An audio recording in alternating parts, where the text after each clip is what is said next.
There's one goal here, and one promise I made to Mrs. Ford is winning.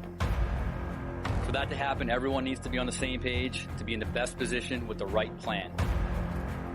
Every person in this building has a job to do, and each job is important. If we can get one step better every day, that's putting this organization in the right direction.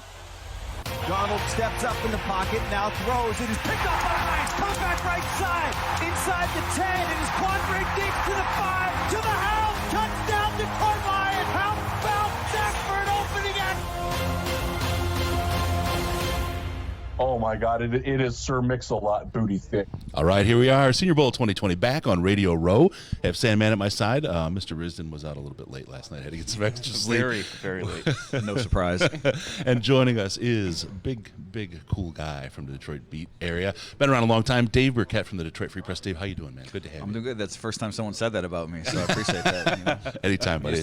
Used to getting called much worse. So. We got nothing bad to say about you. We love your work.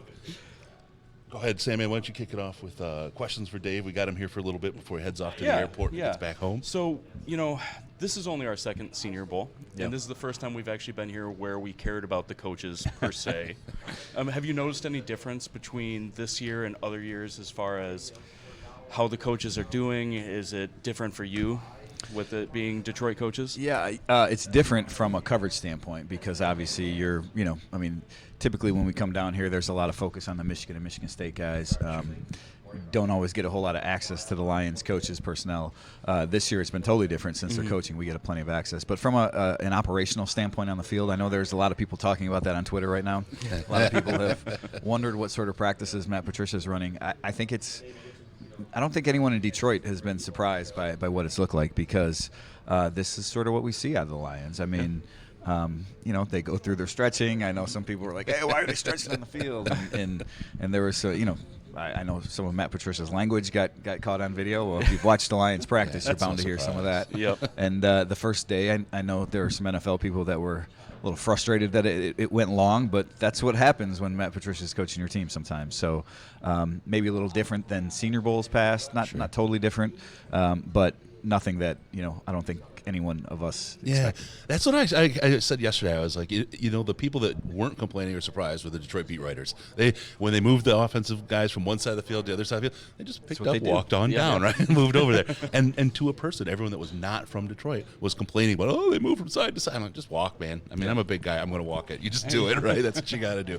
This isn't set up for the media as much when Matt Patricia does it as it is when somebody else is doing it. This is for the players. There's a lot of good coaching. Well, and I think, he wants players to get indoctrinated to how he runs a practice, how he operates in the NFL, and not just him, other teams as well. But that's what the Lions do. They move from field to field and side to side, and maybe your offense is on one part of the field to begin with. And we get used to it when they're running through their position drills that groups are in certain areas on the field. But that's what happens, And for all the NFL teams, look, they get tape of everything that they need to see, so it shouldn't be an issue at the end of the day. Right. Yeah, everything's about conditioning and getting everybody ready for Patricia. So even from day one, the first open practice that us normal fans were allowed to go to, you could tell that all the movements were pre-planned. Completely. They run when they make a mistake, and they run just normally, but they also are running between activities, right? So maybe they're working with all the O linemen are working together, and then they go to work with the D linemen. They're all running the whole time. It's all conditioning all There's the time. a lot of thought to your point put into what they do, and that's part of it, right? I mean, you're running in football between plays, right? Maybe you get a big gain, you got to run down the field, and I think that's all part. It's funny because some of the the guys in the beat, they joke with me that you guys may have heard I coach my daughter's basketball team, right? But they're always like, "Do you do what Patricia does? Do you make them? Do you run like that? Do you?" Yes, you kind only of your try daughter. you try to build. But no, I mean, I think I appreciate that from Matt that things are so thought out that those movements are done for a reason, that you can get some extra conditioning in within practice without having to make it something extra. And it's like nothing. No time is wasted. This is right. to harp on the thing that people love to harp on is the rocket scientist, right? There's so much redundancy and planned effort every step of the way. There's checklists all the way down the line, and that's what they're doing. I mean, they're getting conditioning in between drills. The water, you guys need water. There's a point when you're getting water, but somebody else is still out there working, and it's like they took the two fields broken into 4 quadrants in Allen Park and just broke it down on the 100-yard field. It's organized chaos out there because there's always something happening, and I think that's where that focus is on the players rather than the media kind of getting what they want out of the Senior Bowl. Well, yeah, I think at the end of the day, it doesn't really matter what the media thinks. And Yeah. I don't think Matt Patricia's very concerned about that. But as long as the players are getting their work in, and they seem to be. I mean, I told you guys before. I watch. I handle these Senior Bowl experiences a little different. I'm not watching everything that goes on the field, just trying to talk to some people in the stands as much as anything. But from what I've seen, nothing out of the ordinary. Sure. I've been. Prochet, he's a guy from SMU. He was a guy that was he's like a 4th round mocked kind of guy. But KJ Hill has been one that's really impressed me, and his stock I feel like has gone up out there.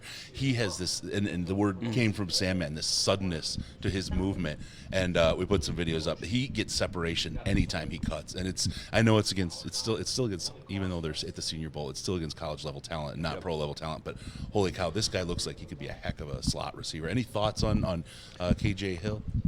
He's a late round project now. Not a lot of people talk about. No, honestly. A lot of what I do when it comes to draft stuff is canvass some of the scouts I know and get their thoughts on who I should be looking at and look at them and kind of what they think. I'll give you one name that jumped out to me a little bit yesterday when I was watching it, though. It was Denzel Mims. I mean, I think he's another receiver that, and maybe he's a little more of a known prospect having played at Baylor, but I think he's handled himself pretty well. I mean, I think, and when you talk about that, look, the Lions, they're probably going to draft a receiver this year, and I think that's the sweet spot for them, right? This is a deep enough receiver class that probably don't need to take round one, given the Lions' needs. Maybe you wait till round 3 or 4, and that's when you get a guy that ordinarily would go, 20 picks higher, 30 picks higher, just based on the depth of the position in this year's draft. They fall down a little bit. So those are the type of guys that I think the Lions really could look at come April. Right. And Mims fits the mold. Yeah, big absolutely. Guy. That's right. That's what Stafford seems to like. That's what people keep giving him. Yeah. So in the Lions, I mean, for that matter, they want, they value size at that position, right? Not just Kenny Galladay, but Marvin Jones is a little bit bigger, and Kelvin before that. I know that was different regimes, but they do. They it's something you can't teach, size and length. And they think, you look at the way they built their tight end room, you look at what the type of offensive linemen they have, the type of receivers. He does fit what the Lions like at that position. Yeah, you could tell that they've been building for red zone. They've been building, trying to get better in that area. Situational football, yeah. Situational football, exactly right. There's a lot of thought around that number 3 overall pick, and interestingly, we've always. I don't want to say always, but we've recently picked in that 8, 10, 12 range, and there's been a lot of, it depends on what people are doing. At 3, it seems like it's going to be Burrow, Young, and then the Lions. And in that case, what is that? Where's your thinking on that? I've heard a little bit today of some Okudah talk. Any thoughts on that? I'll tell you what, if I was doing a mock draft today, Okudah is the guy that I would give them. I like Jeff Okudah. Again, I'm very early in my draft preparation, A lot changes, but absolutely.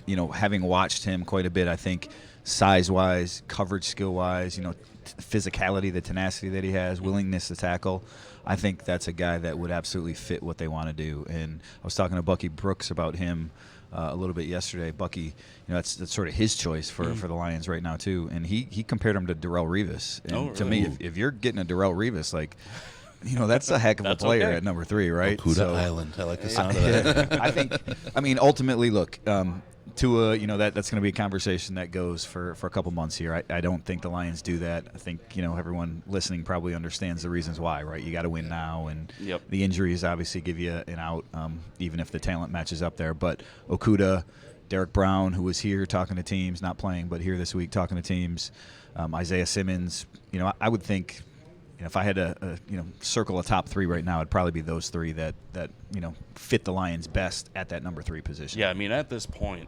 anybody that plays defense and is a playmaker kind of fits the Lions any mold level, right? Anywhere they need, and Isaiah can fit into a couple of those levels. So, it's definitely important. If the Lions do decide to go the Okudah route, where do you think that leaves somebody like Darius Slay, where his contract's coming up, he's getting a little older, maybe His plays hasn't been as good, but still completely serviceable and still above average. Obviously, he's in the Pro Bowl this year. Right. But how does that impact how the Lions move with him? Well, I think the Lions have to make a decision on Slay, obviously, before the draft. And so maybe, I don't know if that telegraphs their move or not. But I have my doubts that they're going to give Darius Slay an extension, a long-term deal. I mean, he is, you mentioned it, third Pro Bowl, but he's 29. This is the last year of his deal. I think it's more likely that he's playing somewhere else next year than they give him, a third, sizable contract. Now, maybe if they keep him, they sweeten, this year, sort of like the Broncos did with Chris Harris to make him happy. But I don't think drafting a quarterback or targeting a cornerback, that at that point in the draft would necessarily have an impact on Darius Slay. I mean, I think you could have two really good corners playing together, for 1 year, and Justin Coleman in the slot, and all of a sudden your secondary is a strength. So I think I think those two would work well together for one season, and then Okudah becomes your Slay down the road. Yeah. And Slay, he has all the incentive to be a great locker room partner to help bring up Okudah along the way, help him in his first year, because he's out there trying to play for a contract, whether it's the Lions or anybody else this year. This is his chance to show that he's the whole package, not that young guy, that he has grown into a mature veteran and can really still play the position as well as be a positive in the locker room. And I think that's really something that if you're planning your cornerback position for the next couple of years, this may be the ideal place to get one and get that training in. And look, I think Darius Slay is a really good guy in the locker room. I mean, he was our Media Good Guy Award winner this year, so it's not just. I mean, we like him for that reason, but it's not just Dave Birkett that. Media No, Good Guy no, Award? it's not. This is the Detroit broadcasters. We really have no voting say on this, but he. I mean, you guys know it. He's a genuine person. People he's around in the community. Fans love him. He loves the fans. But like I said, the Lions, I don't know if they'll pay him. I know Darius wants to be paid, and I think if I'm in Darius's shoes, I want to be paid too. Yep. I mean, you look at your career and where you're at and what comes next, and I understand that need and that willingness to get a new deal. And if I'm him, I would have sat out last year too. And if I don't get a new deal this year, or if I don't get traded, I'd probably sit out until training camp again. And it's tough to lose money, in training camp and miss time in training camp. But I think Slay still has some good football left in him, so I think you're right. Whether he's getting paid in Detroit or elsewhere, he'll probably have a good year in 2020 for someone. Sure. Let me hit you with a couple questions out of the stream real quick. Do you want to be called Mr. Sports Journalist of the Year? Is that how we should do this? Is that my mom? No, I appreciate that. They, those awards, they don't mean much, but somebody did, Jack Ebling, who I used to work with in Lansing, he sent me a note, and he was like, hey, just so you know, there's only 3 people that have more awards than 3, Detroit of Michigan Sports Writer of the Year, and it was Mitch Albom and Joe Falls and Jerry Green. And so when he told me that, I was like, wow, that kind of puts it in perspective. So I appreciate it, and especially with a lot of talented journalists in this market and Saturday people I days. respect. I appreciate that. That's awesome. Okay, someone's begging for some free agency nuggets. Okay, you got anything free agency. You can toss out at people? Nah. I mean, look. So a lot of what happens here is this is sort of the first contact for agents. You guys see it in the lobby. The agents are all around and meeting with teams, and it's just kind of a. Hey, this is my guy that's going to be a free agent. I know you got a need there. Are you interested? Or, okay, we'll talk a little bit more at the Combine. So there's nothing firm that comes out of this time of year, but just some general early contact is made. I will say, I think the Lions, if they don't go defensive, I think depending on what happens with Damon Harrison, I think they will spend a little bit of money on a defensive tackle, an interior defensive lineman, because outside of maybe the top couple guys, we saw Javon Kinlaw here this week. He had a pretty good week. Derek Brown. Yeah. If they don't take one of those guys, I don't think this is an especially deep class on the interior line. So you have to make sure you get someone that can play right away and at a high level. So I think I would look for them to add somebody on the defensive line. Bob Quinn said the other day that there's position groups that they might have to totally redo. And to me, that was the one that really jumped out. A'Shawn Robinson's a free agent. Mike Daniels is a free agent. Yep. If Damon Harrison retires, that's 3 bodies you got to replace, and 3 players on a line that contribute. needed bodies already. Absolutely. Yeah, we were already short. That's the one area that I just came away from this thinking, all right, I do think the Lions will sign some sort of that. Maybe it's it's not going to be a Trey Flowers type $17 million a year guy, but I think they will sign a player that starting caliber player. Let's put it that way. Sure. Yeah, do you think the Lions are going to be decent spenders this year? It feels like every year they have a good amount of cap, and then they spend some of it, but then they keep reserves for during the season acquisitions, and it always feels like maybe they keep a little bit too much money sitting around. Well, but in the Quinn era, at least, not prior. No, not prior at all. I think as someone in the organization pointed out to me last year when I asked them about that, I think at the time they had $25 or $30 million, and I was like, "You guys got something else up your sleeve?" And they said, "You got to remember, there's a difference between your cash spend and your cap spend, right? Everybody has budgets, and so they spent on a couple, good-sized free agents last year, and I don't think they will get, anybody of a Trey Flowers caliber this year. I think they will re-sign Kenny Galladay. Yeah. Galladay's definitely open to that. He's going to cost $16 million a year or more. I think that'll essentially be the big free agent signing, but they will have some other Danny Amendola types or maybe slightly bigger than that. Yeah, for sure.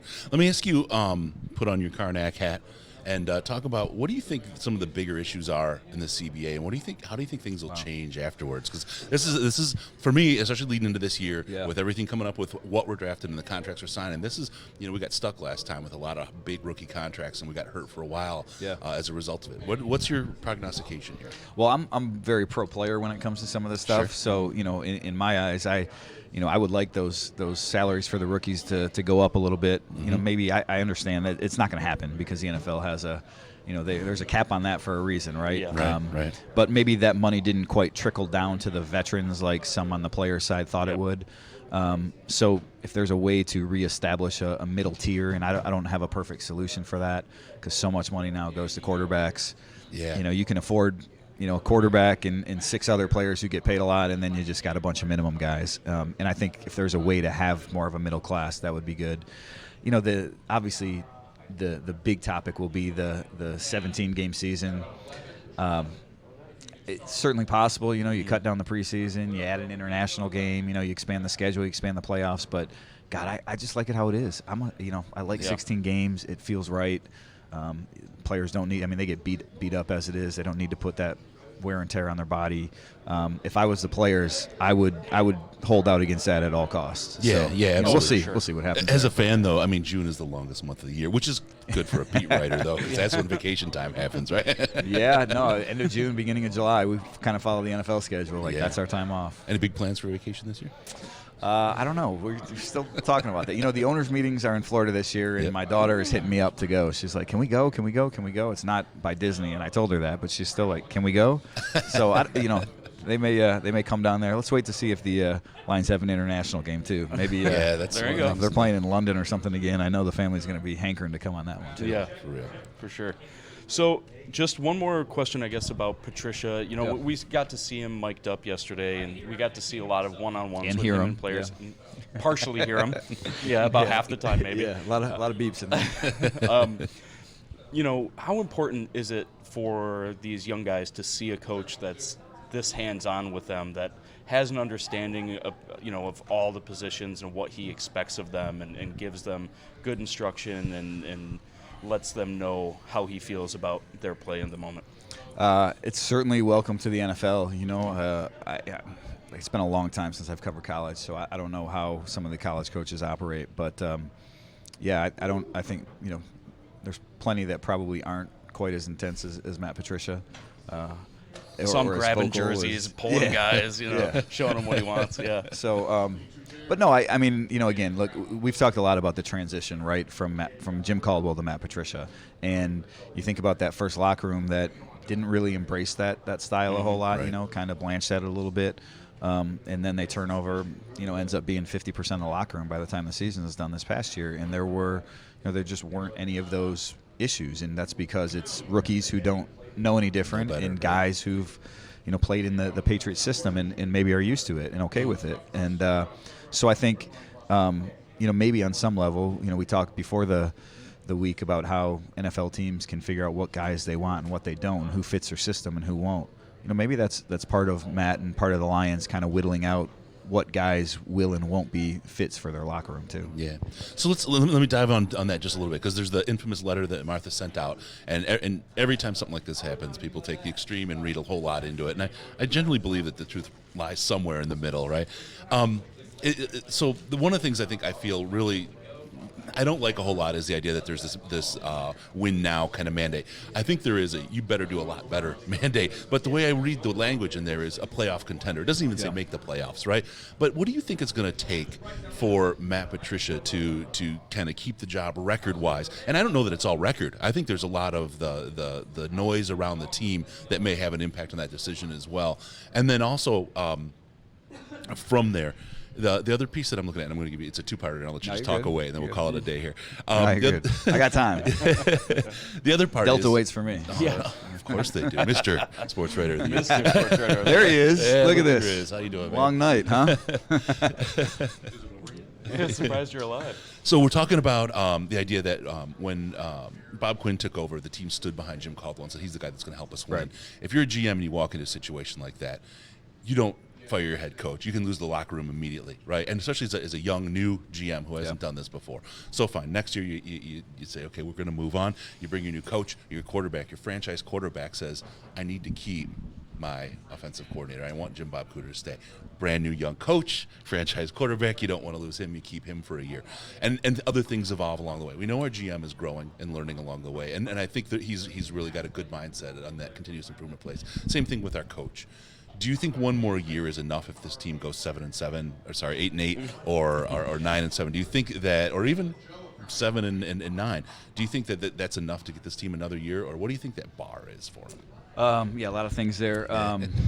No, I don't. I think it's playoffs or bust, frankly. I mean, having sat in that meeting with Martha Ford and Sheila Ford and Rod Wood, I know they said playoff contender, but I think that was largely to account for anything unusual. Matthew Stafford gets hurt again, and you go 9-7. Well, that's maybe you have a case to bring him back, or 10-6 and you miss the playoffs. The lawyers, right? Yeah, there's I think there are circumstances outside of the playoffs that would give them a fourth season, but by and large, I think they need to make the postseason in 2020.